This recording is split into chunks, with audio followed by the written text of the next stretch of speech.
Um,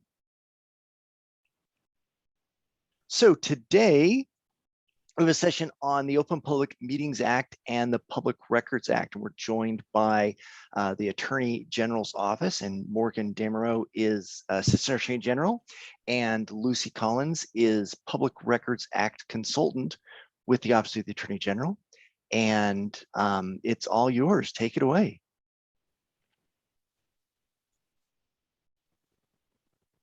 Well, great. Well, thank you for inviting us back to the conference. We've spoken in various conferences before. I wish we could be doing this in person, because being in Wenatchee this time of year is always spectacular, but just it's not quite where we are.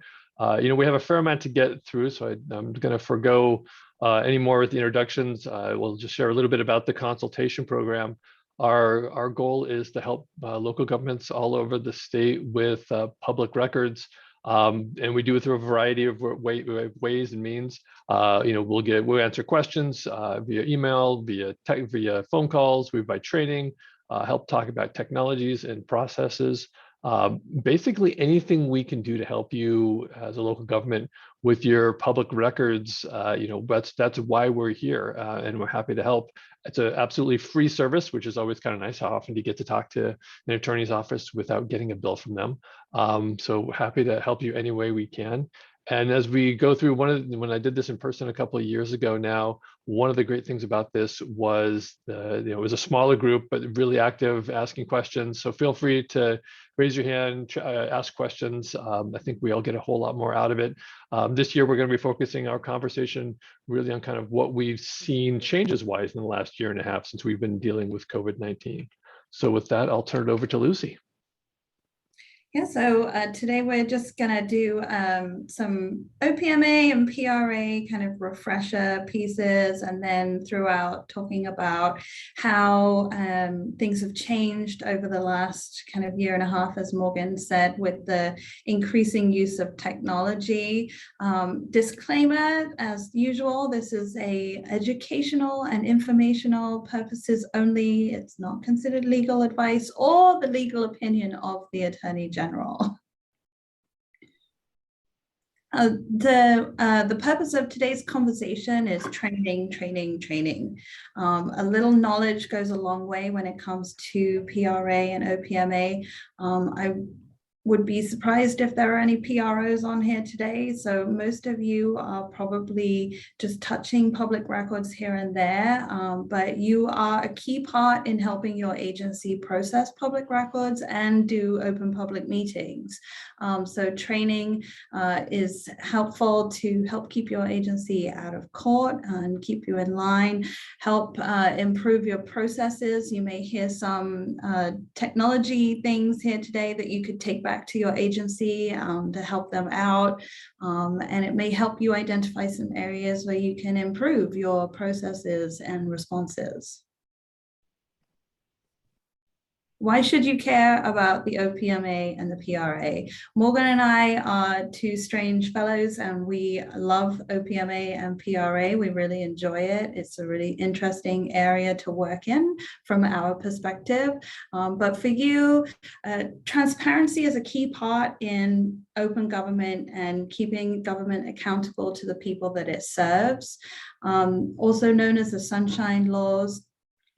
Reputationally speaking, it can be really damaging for your agency if you get caught in an issue over violating the OPMA or the PRA. You don't want to see your agency blasted through the Seattle Times. Additionally, there are economic impacts. You could be in a situation where you have PRA penalties or OPMA penalties and judgments and have to pay fines, and that comes straight out of your agency budget. There's no insurance for these fines. So we just put kind of the high watermark, and there was an additional one that happened recently that was the city of Tacoma, and that was 2.6, was that 2.6 million? I see you nodding head. Yep, it's 2.6 million. It's on appeal right now, so it's not, the outcome isn't set yet, but it's pushed that threshold up a little bit higher. right? So it could be anywhere up to there, or it could be all the way down to 12,500. And there was an additional one this year that was for $14. But they tend to fall within that range. And so that comes right out of your budget. So I'm going to start off the conversation this morning. It's still technically morning here. Kind of talking about the Open Public Meetings Act. A little bit of a refresher on this. Give you a little bit of history. It came to our current version of the OPMA passed in 1971. Think about what's going on, kind of geopolitically at this point. It's kind of an overarching kind of idea of accountability in the public sector. Nationally, we see things going on like Watergate right around these time periods. A lot of the open public meeting laws are getting updated. Ours went through a change at that point. Prior to the 1971 version, the only thing people got to see was the final vote. And so you can kind of appreciate how anticlimactic that is, because basically what people were seeing was a bunch of people sitting in a room, raising their hands, yes or no, and not understanding the process. And that's what I guess really changed in 1971, is it's a move away from those moments where you get to see people raising their hands, yay or nay, to understanding everything that goes into the process, from gavel to gavel, really understanding the dialogues that go into it.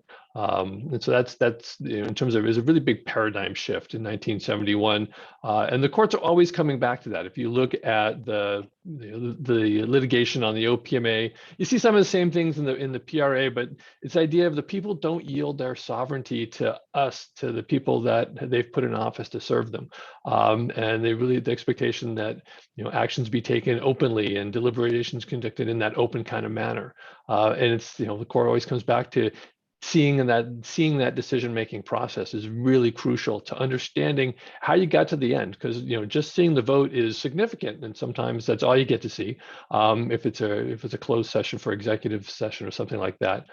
But how you get from all the way from A to Z is really sometimes more informative, and that's really what it's designed to accomplish. So who does it apply to? It applies to governing bodies of a public agency. Usually that's not so much of a debate as to what's a public agency. Every once in a while I talk with folks about, no, your homeowners association, not subject to the OPMA. But for the most part, people understand it applies to city councils. It applies to the Fish and Wildlife Commission. It applies to those kind of multi-member boards. It doesn't apply to individuals that head an agency. So think about like the Department of Corrections that has a secretary, or the Department of Transportation secretary, or something like that.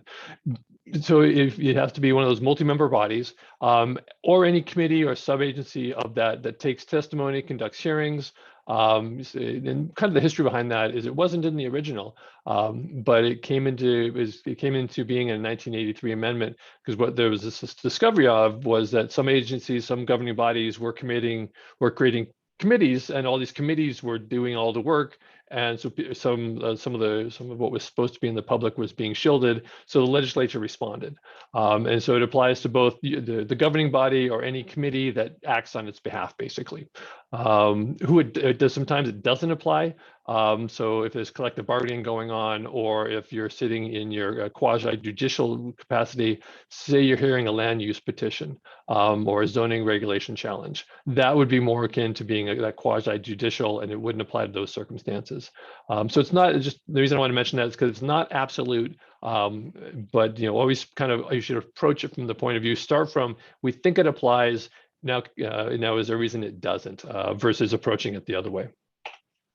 I'm not going to spend a lot of time talking about what is a public agency. It's what you would expect. It's in the statute. Pardon me. It's everything from boards and commissions to school districts, sub-agencies, as I've mentioned. Public utilities are also included in this. Parks districts can be included if they have a board, things like that. So it is intended to be a broad definition. The idea of what's a meeting is actually where we've seen the most change, and obviously think about the last year and a half, we're talking about this specifically. A meeting is anytime there's action taking place, and action is not just the final vote, as I've mentioned. It is the public testimony, it's the discussions, it's the reviews, all the considerations that go into that final decision-making process. And the obligation to comply with the OPMA isn't triggered by that final vote. It's more triggered by whether there's a quorum of your members there. So if you have a board that has 9 members and 5 of them are meeting to talk about work, something to do with the council or the board or something like that, that's a meeting. The title doesn't matter. And as we've learned from the last year and a half, physical presence isn't required. We'll talk about some of the legal changes that have happened over the last year and a half. But the foundation for this was set years ago, when the idea of people having social media accounts or with email or things like that, what they care about is not so much whether we're all sitting in the same room. The threshold determination is, are we talking shop in some capacity? Where I've seen some agencies get into difficulties is with social media, and particularly with a smaller council or something, where say there's 3 of them and 2 of them are Facebook friends. And all of a sudden the 2 of them start talking about issues in front of the city or something like that. All of a sudden a meeting has evolved. And so you really have to be careful, particularly with where we are, with where we are now, that you watch how you're communicating with your fellow board members. And if you find all of a sudden you're approaching the where you have four council members that are friends in the social media, or sharing tweets, sharing things through Twitter, or sending emails back and forth, you can have emails evolve in all of those into have meetings evolve into a public meeting through one of those situations, if you have more than a quorum of your board on that meeting. Title doesn't matter. So whether you call it a meeting, whether you call it a luncheon or a workshop or a retreat, study session, the courts don't look at that kind of technical kind of point of view. What they care about is, are you talking shop? Are you talking about something that is an issue that is or could come before your governing body? Nice bright threshold in this one, though, is that if you don't have a quorum, you don't have a meeting. So it's always kind of a nice, safe place to be. So what about public attendance? This is really where we've seen issues over the last year and a half. But I think there's some misunderstanding out there in terms of what's required under the OPMA. The OPMA doesn't give people the ability to comment. What the OPMA says is you have the right to come, to listen, to see what's going on. It doesn't mean that you have to accept public comment. At least under the OPMA. There may be another statute that does require it. There's some land use requirements. Some of the higher eds have specific requirements to accept public comment, but that's not an OPMA requirement. It's their ability to attend. In that process, you can't put barriers in place. And so think about when you're having meetings in person, it's the ability to walk into the back of the room, have a seat, and listen. You can't have people register. You can't have people sign up to come to the meeting. The same thing is carried through with where we are now as we've gone into virtual meetings, as we'll talk about in a second. Where that's a little bit different is if you do decide you're going to do public comment, you can put reasonable restrictions in place. You can ask people to sign up if they want to make comments. You can put reasonable restrictions in place in terms of time or things like that. We'll talk about reasonable rules of conduct as well, but it's not the wild, wild west in that, once you have a public meeting, you have to put up with everything and anything. One other thing to keep in mind with public attendance is these are public meetings. And while Washington is a 2-party consent state, meaning both parties to a private conversation have to agree to be recorded, in public meetings like this, that's not the case. You can, and you commonly see it with meetings where as people have smartphones now, people will hold up their smartphone and start recording a meeting or recording part of a conversation. That's okay. If they start rushing the podiums and things like that in normal times, you can deal with that, as we'll talk about. But the idea behind public meetings is that people get the right to see what's going on and just to show up if they want to. We'll talk about some of the impacts proclamations have had on this, particularly Proclamation 2028.15. So what's changed in all this is obviously we've been dealing with COVID now for a year and a half plus. And so as we've gotten into that, the governor responded with Proclamation 2028. It's been with us now since March of 2020. We're on now the 15th version of it. If you want to see the current version of the proclamation, you have to go back to, I guess the operative terms is a better way to say it. You have to go back and look at version 14. But what it does is it changes the idea of a public meeting And kind of the underlying premise behind this proclamation is reducing the in-person contact. Originally when people were trying to figure out, how is COVID spreading, there was, we didn't know much, and now we understand it's typically aerosolized and transmitted that way. But that's the idea behind it, is that we were trying to reduce this in-person contact. And so what happened originally was the original proclamation said you couldn't even have public meetings unless you were dealing with something that was an emergency situation. It was kind of, okay, let's put the full brakes on here. And then as to kind of figure things out and realize, there are things that have to happen, the brakes came off of that, and we went back to being able to do the normal business of your governing bodies. But what changed was that all had to be done remotely originally. And instead of allowing people to walk into the back of the room, what was created through the proclamation was the ability for folks to be at home, to be someplace, and to participate in the meeting remotely, either telephonically or through some other video, typically like done via like Zoom or Teams or something like that. And everybody had to have the ability to hear and be heard. So that was originally where we were. As things have gone along, there are some jurisdictions that have been able to go back to doing in-person meetings, which is completely fine.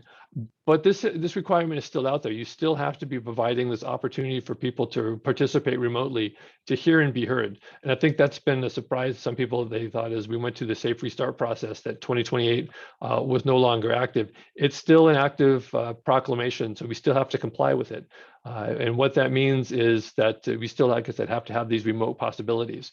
And it's going to be with us for a while, either until it's affirmatively rescinded by action of the legislature, by the governor, or until this emergency ends. Obviously, at this point, I don't know what that looks like. As we'll see how the future holds. We seem to be getting better. It seems to be progressing, but time will tell.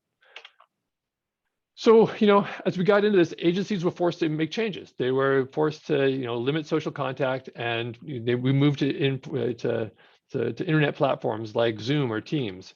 And meetings, in a conference room used to look like this, went to looking like this. And so what that meant was we had a lot of good thoughts, and we'd start to have questions that come up like, I really thought the mayor was taller than that, or I'm really, it's really lucky that seaplane avoided the council member's head, or I think I've seen this in an Alfred Hitchcock movie, as people did the best that we could and tried to normalize what we were doing. And then we also had, and then you'd realize you'd muted yourself, and if I know I've done that repeatedly in Zoom meetings and conferences and things like that, and those are the kinds of things that we've had to deal with for the last year and a half, and we've responded as best we can. We have got, there's been some entertaining things that have happened. I think personally we've seen people, okay, am I just a Zoom call today? Is it just an audio call today, or is it a Zoom meeting? And that determines, like, I'm a good example of that today. I've been in the office 3 days this week, and so I've put on a shirt and tie for 3 days in a row, which is really, really weird right now. Usually it's been about once a week that I've been actually finding a tie to put on. And then we've had some great things in the media, like the attorney who all of a sudden turned into a cat for a hearing, and that was all over the news. And when we first started, doing this remotely, if you tried to find one of these light rings because people got really concerned with how they appeared on camera, and trying to find those, the supply and demand curve went off the charts, and so you couldn't get those for a while. And so, personally, we've had some challenges. The legislature's also seen what's going on, and if you looked in the last session, there were 3 bills that were going to make permanent some of what we've seen with the proclamation. Some of them were allowing for remote meetings if there was an emergency situation. Others were just making mandatory remote meetings for all bodies. You had to have a remote option. One of these bills, 1329, was moving through last session and made it through the House, got into the Senate, and it looked as though it was going to pass. And then all of a sudden it stopped. And I don't know why that happened, but I suspect when we get back into the short session that starts here in January, we're going to see these bills are still alive. What happens if they don't pass in the biennium is they basically go back to start and they start moving forward again. So I think we're going to see at least one of these bills move forward again, and I'd be surprised if we don't see some of what we've been dealing with become part of the OPMA. And what that's done is we've seen some plus side. From the jurisdictions I've spoken with, there's been an increase in public participation with meetings. I know I've done it. I have participated in a number of school board meetings now where I don't know if I would have been able to if it was going to be just an in-person meeting, which is, I think, what we're seeing. I've talked with a couple of port districts and a couple of cities that have seen the exact same thing, because we can tell from the stats who's online, how many people are watching. And there's been, I think, a consensus that having this has been a positive in many ways, which is why the legislature is looking at making some of these changes permanent. And it's not just here in Washington. I went looking, and we're seeing the same thing from in Massachusetts. Another article I found down in California, where public engagement, as we started using these tools, has been really good. And that's been a positive. Of course, there have been some negatives we have had to deal with, and if think back to 2 years ago, and if you would have said the term Zoom bombing, people would have looked at you like, what is that? What does that really mean? And it's hit some notable environments. Chipotle was forced to end one of their chats with a musician. Some tech folks, people you think would be on top of this, Kara Swisher and Jessica Lesson were hosting a Zoom meeting talking about the challenges that women tech founders face. And they had to shut their presentation down after 15 minutes because of Zoom bombing. And because when we first got into this, the default settings were such that people could, basically hijack our meetings. And what it came down to was some of those default settings that were in the Zoom meetings or in Teams that let people in the audience, start sharing their screen or start their microphones. And so as we've gone along, we've learned there's some ways to deal with this. One is when you're setting up your meetings, don't use your personal ID. Each meeting has a unique identification number. And you could use your personal one, or you could use a meeting ID. Make each meeting a standalone so that people can't, if they have a prior meeting, they can't just carry that forward time after time. Disable join before the host. Don't let people get in there before you're ready for them. Disable some screen shares. Make it so that the people you want have the ability to share screens and can't share the screens, can't turn on their microphones without your permission. Make sure somebody has their hand on the kill switch, because as much as we do try to prevent these things, somebody's always going to be a step ahead. And so your clerk of the board has to be ready to shut things down as quickly as they can. If you go and do some additional searching, we face some challenges with open public meetings. That one of the things you commonly see out there is to have people sign up, which we can't do for open public meetings, or to lock the conference room after you've started the meeting so new people can't come in. That doesn't work when you start talking about the OPMA, because people need to be able to come and go as they wish. Ultimately, what it comes down to is the OPMA provides and has a plan for dealing with disruptions, and you should think about it. And as part, whether it's your chair or whether it's your clerk of the board, someplace in their packet for the meeting should be a tab that says, disruptions, and have a game plan, because you have the ability to kick people out if you get a disruptive person coming into your meeting, whether it's in a Zoom context or Teams context, or whether it's in person. You can ask that person to leave. You can clear the conference room, or you can adjourn the conference to a different environment. And there are specific steps in the OPMA that allow that to happen. You need to look at, and you should have those, thought about and planned out, so that you're not all of a sudden getting somebody Zoom bombing you, and you look like the gentleman in the lower corner and going, oh my goodness, what do I do now? So unfortunately, you kind of have to think about it from a worst case scenario. Just a couple more comments about the OPMA, and then we'll switch to the PRA. And I'm going to run through these a little bit quickly because they are, just some good reminders. Final action has to usually be taken in an open session. Secret ballots aren't allowed. But what you really need to watch out for as you start using these functions, if you start using using Teams or Zoom or whatnot, is watch out for the Q&A and the chat, where you start communicating maybe out of the public comment, because that could get you in trouble with the OPMA. Really want to work with your boards and commission members to not use those functions and whatnot. There was a great example this a couple of years ago where a member on a board was texting somebody, and somebody who was convinced there was conspiracy thought that one board member was texting another board member. And so there was a kerfluffle about this, and they had to kind of, hey, what happened? What was it really about? Turned out to be that the council member's child had been sick, and so they were checking on their child. But it's that appearance caused problems for them. There are 3 meeting types, which I'm not going to go into a lot of detail about between the regular, special, and the emergency. They all have generally the same general requirements. For regular meetings, they occur on a regular schedule, but you do have to give notice various places. And as we've moved into the world of Zoom, one of the things you want to make sure is in your notices is these links. Why, if they're going to be on Teams, what's the hyperlink for people to get there? What's the phone number for people to call in? And you want to make sure that that information is on your notices. Special meetings, much of the same concerns. You have to give notice to folks 24 hours in advance, both members of the board and the public. Put it on your website. But the same kind of thing, you have to have notice of the time, the place, the business to be transacted, that agenda issues. But again, include those links and those phone numbers for public attendance, because you need to be able to ensure that people know how to get to you, how to watch what's going on. Emergency meetings are the same. In my 20 some odd years of practicing law, I've never done one of these, but they're for very unique circumstances. Things like Mount St. Helens erupting, or a dam breaking, or some of the wildfires we've seen in the last couple of years, where there's likelihood of serious property loss or loss of loss of life. Same kinds of things. Those are a little bit different, and sometimes you can just take action as you need to.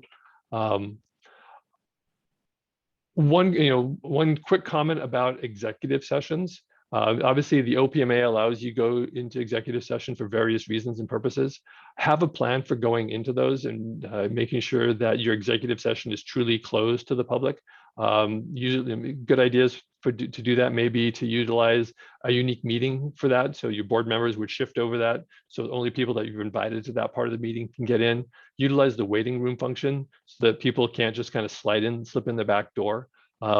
Sometimes it's difficult to know who is out there, so to speak. A good example is right now, all I see on my screen is Lucy and myself in the thumbnails. But I know that there are 23 other people out there.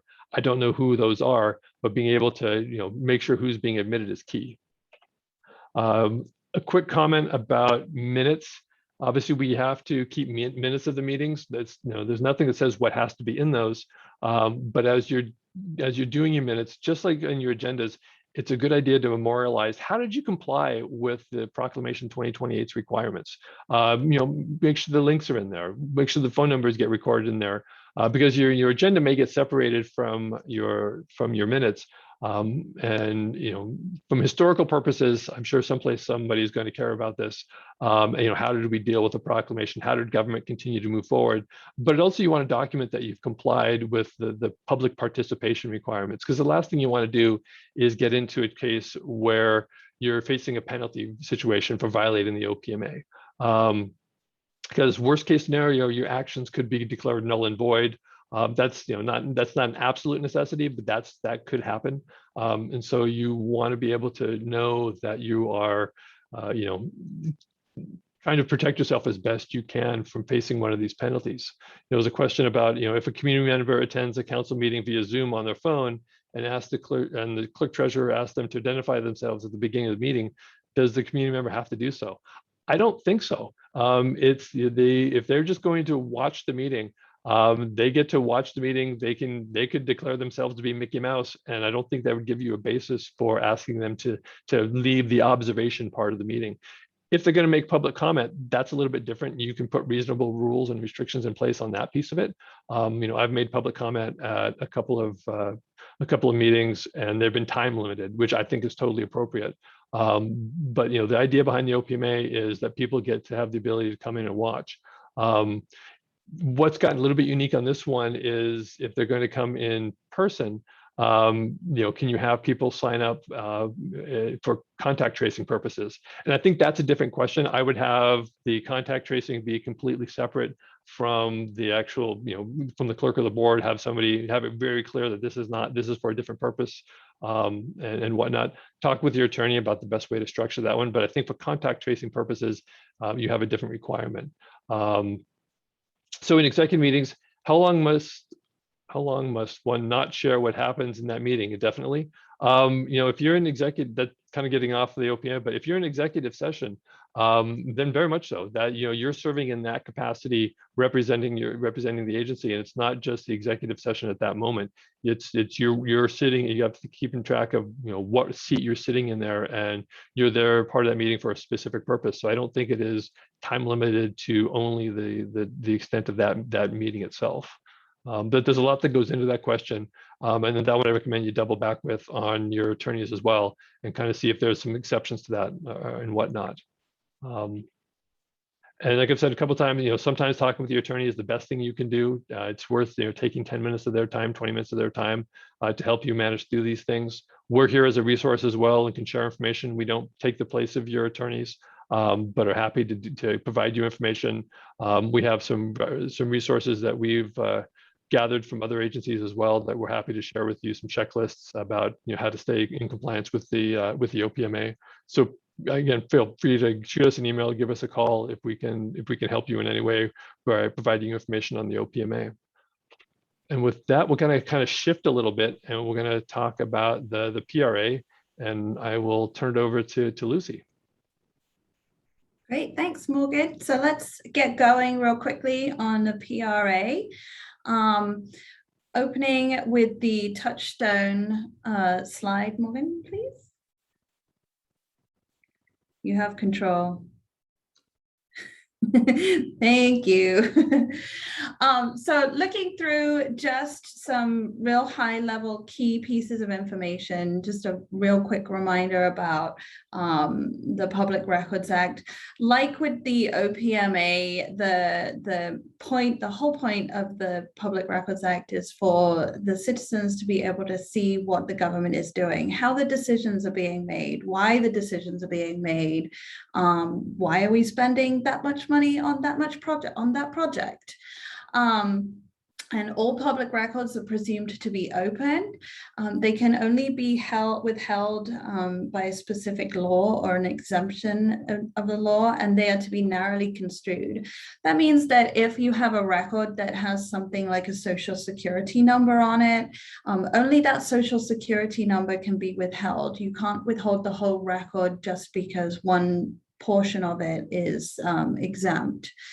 All non-exempt records have to be disclosed. That's a given. And location doesn't matter. And this comes into play a lot now that we're working remotely. People are maybe using personal devices, their own laptops and things like that. If there are public records located on those personal devices, they're still subject to the Public Records Act and have to be provided when requested. And also public records, even those on personal devices, have to be retained according to records retention laws. So some of the general kind of PRA procedures, these are the things that all agencies must do. They must publish their general procedures, including their policy, things including how their agency is organized, what the rules are when it comes to processing public records. They have to provide the fullest access to public records, but protect the records from damage and disorganization. It has to not excessively interfere with other agency functions. It's still an essential function of the agency, but it doesn't have to interfere with the other essential functions that the agency has to accomplish. You have to publish a fee schedule. Even if you don't have a fee schedule, you have to publish that you're not going to charge fees. And there isn't any fees to inspect records. If in normal times when we have in-person contact allowed, requesters can come in and inspect records, and we can't charge fees for that. We have to maintain a list of laws that we believe exempt or prohibit disclosure. So that's things like if you're a public works entity and you have regular exemptions that apply to the records that you have, include those in your published procedures. We have to make available space for inspection of records during normal times, as I said, for about 30 hours a week, excluding holidays. And you have to appoint a public records officer. I don't think we have any of those on here, but if you go back to your agency, find out who your public records officer is and make them your new best friend. So what is a public record? We put together this little graphic that really helps understand what goes into making a public record. And according to the RCW, it has to be any writing. The definition of writing is extremely broad, and it really includes anything that documents some kind of action or something to do with your conduct of government or a proprietary function. It can include things like email, it can include audio files. It really is regardless of physical form or characteristics. So it includes electronic files, hard copy files, anything that you use. If you put a post-it note on top of a file and you keep it there, that's a public record. It's anything that's prepared, owned, used, or retained during the course of your work for your agency. And throw into that the idea of private devices. Next slide, please, Morgan. Thank you. So as I said at the beginning, location doesn't matter when it comes to determining whether or not it's a public record. And so it includes anything that might be on your own personal devices, your personal cell phones or laptops. If you are using those and keeping records on those devices or in those accounts, they are public records when they are created within your scope of employment. So that means when the job requires it, if the employer directs you to do it, or if it furthers the interests of your employer. I put this little slide on this little picture here about these old mobile phones, because I think if we all had these old mobile phones that only stored 10 text messages anymore, we wouldn't have as much of a problem with personal device use as we do now. There have been several cases, case law on personal devices, personal cell phones, text messages that have been sent, or social media posts that are created within the course of employment. And the courts have been very clear in determining that those are public records and need to be provided when requested. If you're using a personal device or account, you're required to search those and provide those records to your public records officer when requested.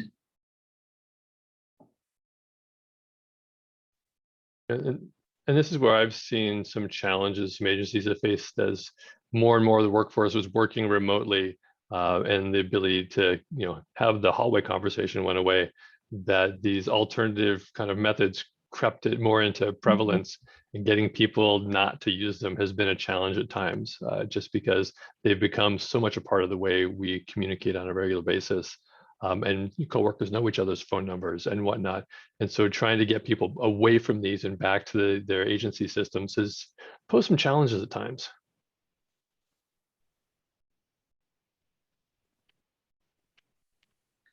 So looking at records retention, all records that are created are subject to a certain period of retention requirement. That's a certain period of time where we have to retain the record, and then we can do one of three things.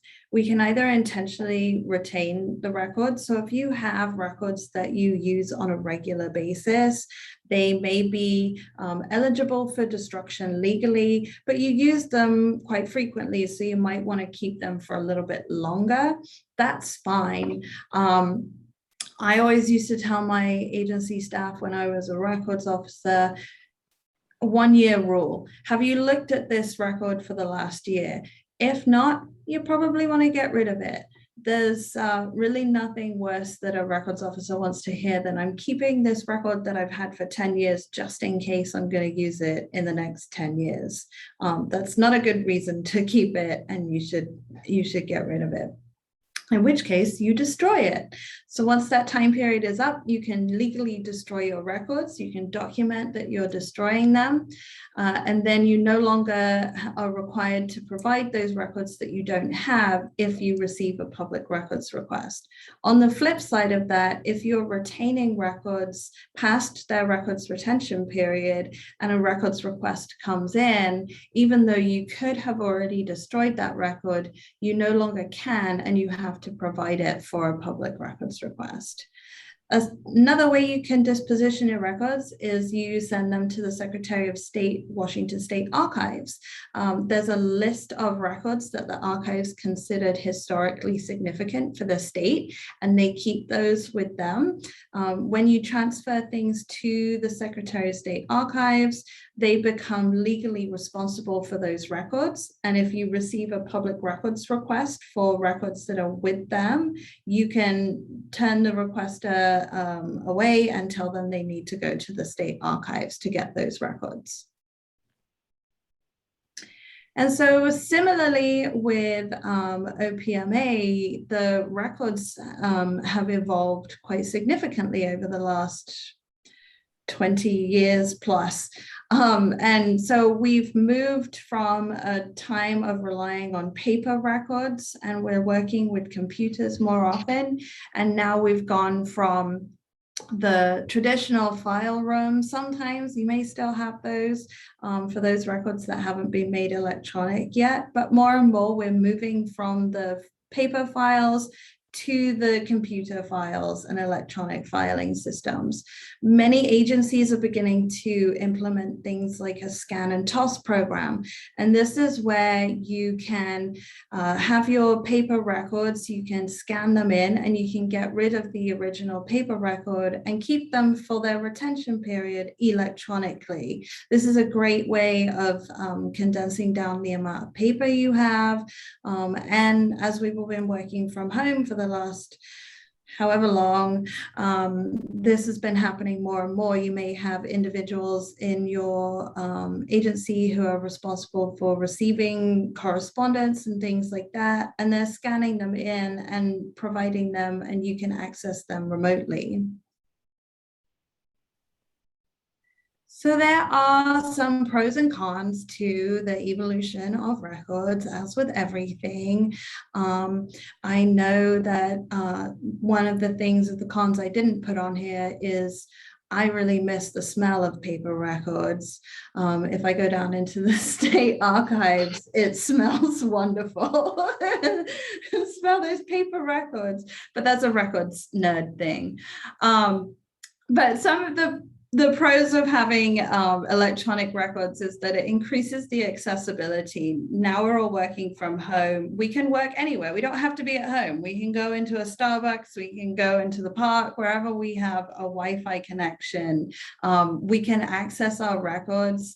We can work wherever we want, and it's great. We can also have built-in automated retention and destruction. So there might be some systems, or there are some systems where you can put your electronic records in, set the retention period once you put that in, and say, okay, this needs to be kept for 3 years. And the system will automatically go through and destroy those records once that retention period has been completed. So you don't have to do as much physical destruction of records. We can increase our office space, so we don't need as much office space dedicated to paper records. We can reduce our office buildings down and save money that way. It increases our productivity and it saves time. You don't have to walk down to the file room to pick up your files anymore. You can just find them on the computer. It costs less in storage. If anyone's using any offsite storage for paper records, that is quite costly. It also, when we're talking about public records requests, it makes things easier and it takes a lot less time. If you know you have records that are stored electronically, you can search for them electronically and recall them and get them back much faster than if everything's in paper. And you can respond to those requests faster.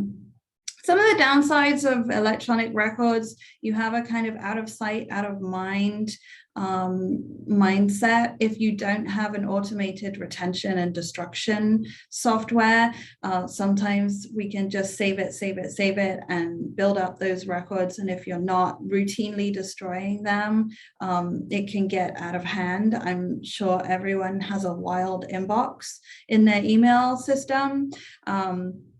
And you can get so many. So things I've seen over the last year and a half is recording of Zoom meetings, internal like agency meetings.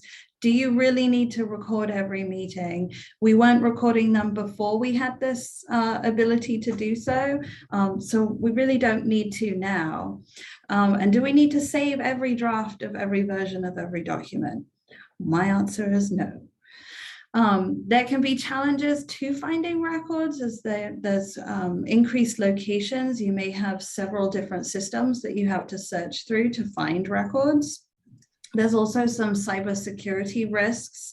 I'm sure we've all heard of there's been several headlines of record systems being hacked, transferring from one agency to another. And there's also the potential for data loss. Not to go into too much detail, but electronic records can become corrupted over a period of time, whereas paper records are not. So you can lose data and information if not protected correctly.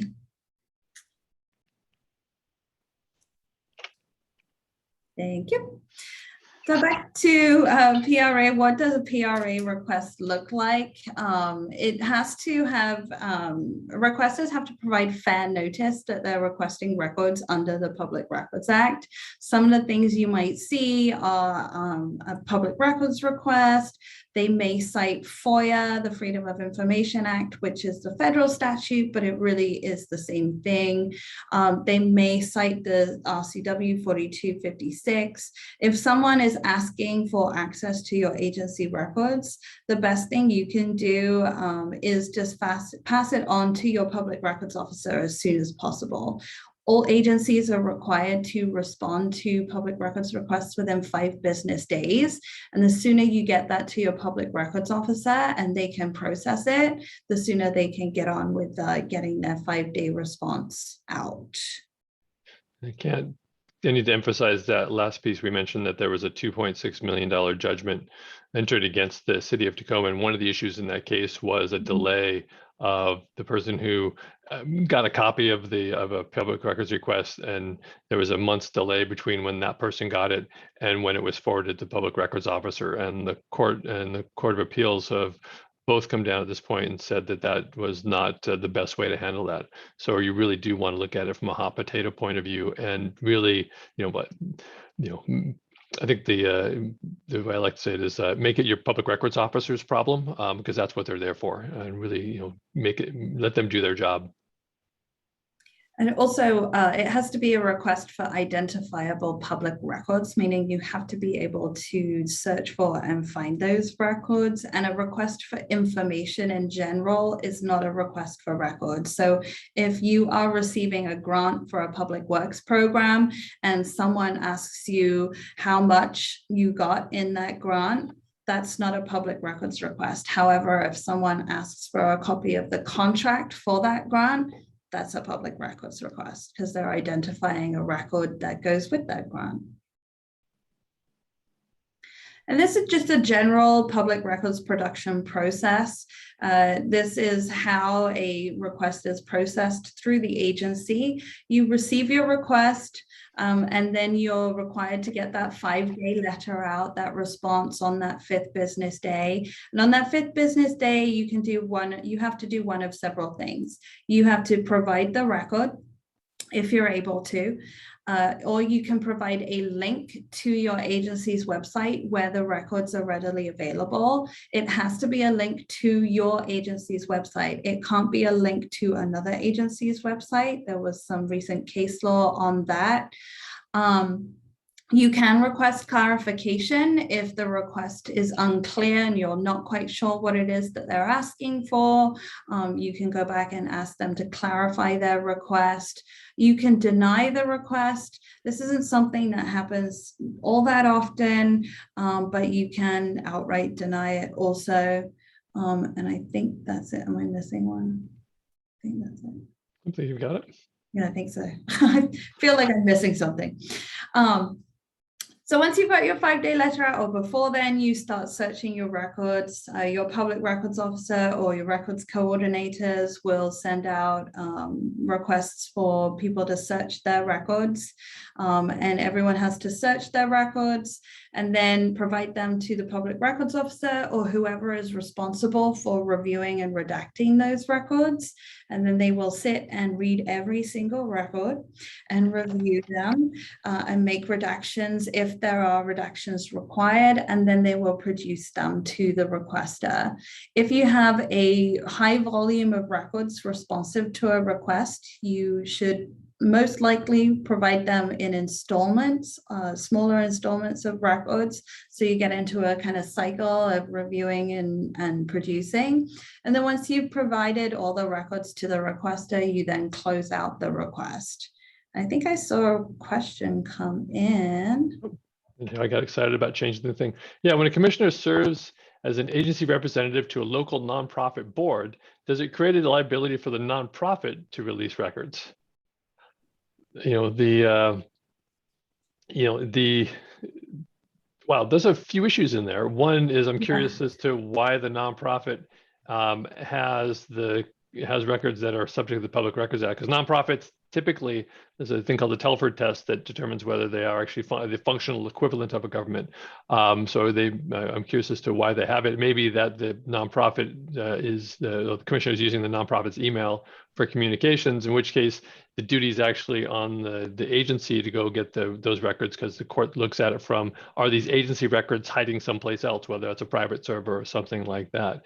In terms of releasing, I think if the commissioner was serving as in a capacity other than a commissioner, so if they were serving on the nonprofit board as separate from the agency, then no, his work on behalf of the nonprofit wouldn't be public record. Right? Yeah, I think that's the correct analysis. You need to look at what's the record, whose record is it, and the nonprofit may choose to release records for other reasons and whatnot, but not necessarily because of the Public Records Act. So on that one, I think there's a number of issues in there. Why don't you give us a call and we can kind of talk through the possibilities, because we got about 6 minutes left, and I'd really love to talk about this question, but time is getting a little bit short. We will also be in the breakout session at 12:30. So if you want to hop into that chat room, we can talk about that maybe a little bit more. Oh, good plug. Nice stuff. Yeah, plug that in. We forgot that at the beginning. So just really quickly, because we've got a short time, processing of public records has changed over the last few years, notwithstanding COVID. There's been increasing technology that's been thrown at public records processing as we've moved to more electronic records and changing work environments. We have more advanced searching tools. We have better capabilities of searching things like Office 365. They have built-in discovery systems.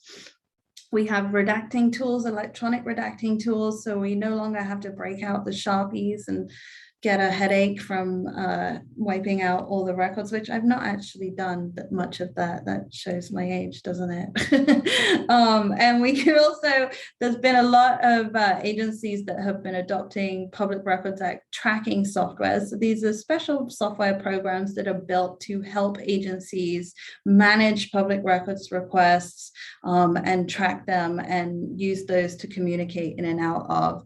We're also utilizing cloud storage solutions, things like Box, to provide records to constituents. Yeah, and that's where I've seen some interesting use of technologies in the last year and a half, as in-person inspections, using that as a segue, have gone away.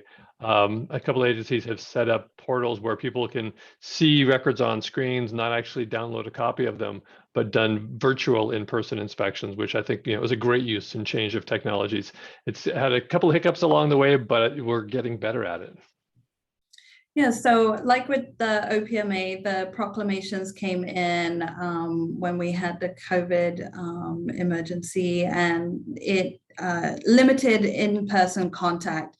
So things like in-person inspection of records, we're no longer required to do that. We're no longer required to accept in-person records requests. And we also don't have to respond within 5 business days to requests that are not received electronically. Many agencies are still choosing to do that just because you don't want to get into the office a year and a half later and have all this backlog of records. So there's also Proclamation 2064.5, which exempts certain information related to contact tracing and information, personal information for public health reasons. So PRA during COVID, everything has just become more electronic based. We're not required to do as much in-person work as we do normally. And as Morgan said, we've seen a couple of changes with agencies utilizing cloud-based access for records to substitute for in-person inspection of records. Record search, we're required to do an adequate search of all reasonably anticipated locations where records are anticipated to be found. Look at your agency policy and procedures and figure out who's responsible for searching where. Are certain records located or searched centrally? What are your responsibilities as an agency employee in terms of searching for records? Where are you responsible for looking for? Cast a wide net, use search terms that are able to locate records, and make a document where you're searching, how you're searching, and what you found, and any other relevant information to do with your search for that public records request. And keep in mind that, while there's good case law that says that you don't have to get records from other agencies to your public records request, you may have to think, you may have to go to your contractors. There's been a number of cases recently where cases have turned out well for agencies where they have gone to their contractors who've been working as the functional equivalent of the agency or have been doing work on behalf of the agency and getting either the agency's records back or some kinds of records from the contractor. It may also be that you have contractor records that you're turning over, like bid documents. And once they have provided you those documents, say bidding for a contract, those are public records. You may choose to give third-party notice, but just because they're contractor records does not mean that they're exempt by any stretch of the imagination. A couple of brief words about exemptions. Exemptions are narrowly construed, meaning we have to be able to point to one specifically in state law. I wanted to do back on 2064. It's one that came into existence this last year and a half through the actions of the governor. But we have to be able to point to one of those if we're going to exempt a piece of information. You can't, there's no such thing as a general privacy interest. While the definition of privacy is defined, you has to be linked to another specific exemption, and it's a very high burden, and that's sometimes a tough education process for folks to realize that just how high the privacy expectation or the privacy threshold is for the PRA here in the state of Washington. In terms of productions of records, the biggest thing to walk away from talking about productions, and we've talked about it a little bit already, is to have a plan. And some of those plans have changed now that we have gone to responding in a time of COVID, where people have been able to set up portals to be able to view records. I know some agencies where the people have been insistent that they inspect records, and the agencies said, fine, we can't do that yet because that's suspended. We'll let you know when we can. Other agencies have chosen to just give out a copy of records in that place. But think about what's best for your agency, and to think about how has the landscape changed, and how are you going to minimize your risk and your exposure for PRA liability? Because we've talked about it a couple of times, and the PRA has some pretty big teeth in it. The penalties are between $0 to $100 per day per document. A lot of time what that has come down to is a per page. There's no proof of penalties. All they have to prove is that you did something wrong with the Public Records Act. You didn't search for records properly, you missed records, an exemption was applied improperly. Any of these things can open the door for PRA penalties of up to $100 per day, plus their attorney's fees. There was a case out of Kittitas County where the penalties were relatively low. It was only about $15,000. That's real money to me, by the way. But for a PRA penalty, that's relatively low. The attorney's fees were about $45,000. And so that was $60,000 that disappeared from the Kittitas County budget, which is the real implications of what happens when you get this wrong. And the agency, the courts, we'll look at the size of the agency, the service area of the agency in some capacity to determine whether the penalty may be excessive. But the starting place is, okay, well, let's figure out the penalty, and then is there a reason to adjust it for a very small jurisdiction or something like that? And don't count on the fact that just because you serve a very small area that you're going to be able to avoid penalties. City of Mesa had a judgment, they're a town of about 400 people, and there was a judgment against them for about $175,000, which was basically their annual budget.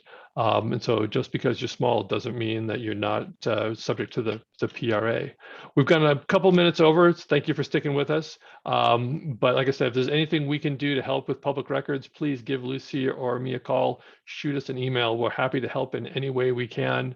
If nothing else, just to confirm that, yes, you're looking at this properly, or to say, yeah, you're right, there is no exemption for this. And sometimes that's, we're happy to do that. And sometimes we can give you some other things to think about. So if there's a way we can help in any way, please reach out to us.